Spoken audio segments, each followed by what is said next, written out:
বিয়ের পর এই প্রথমবার তোমার মায়ের বাড়ি এলাম, বলো মুক্তা। আগে আমি একা গিয়ে মাকে মানাই, তারপর তুমি আসবে। মা! আরে মুক্তা, কোথায় ছিলি মা এতদিন? আমি তো ভেবেছি কোনো ছেলে তোকে নিয়ে পালিয়েছে। সেই ছেলের মুন্ডু কেটে নিয়ে আমি থানায় যাবো ভেবেছিলাম। ঠিক কেওড়া, এই চুপ কর। তোর মা তো ভোগে চলে গেছে, দুধ খাবি তো, তোকে এখন আমি কি চুষতে দেবো? আইডিয়া, তুই এখানে একটু শুয়ে থাক, আমরা এক এক করে শাশুড়ির ঘরে এন্ট্রি নেব। মাসি, ও মাসি, কে? ও মাসি, আমি পালান। তোকে তো আমি ঠিক চিনতে পারলাম না বাবা। আমি তোমার বোনের ছেলে গো মাসি।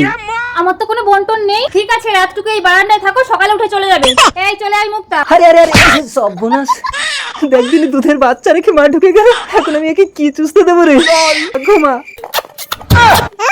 এ বাচ্চার কাছে থাকলে আমার সব চুষে নেবে, আমি পালাই। এই মুক্তা, এই ছেলেটা কি জাদু জানে? একটা ছোট্ট বাচ্চা হয়ে গেছে রে।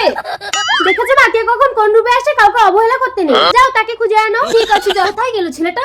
ওই তো ছেলেটা। আবার বাচ্চা নিয়ে এসছে। দাঁড়াও বাবা, দাঁড়াও দাঁড়াও বাবা।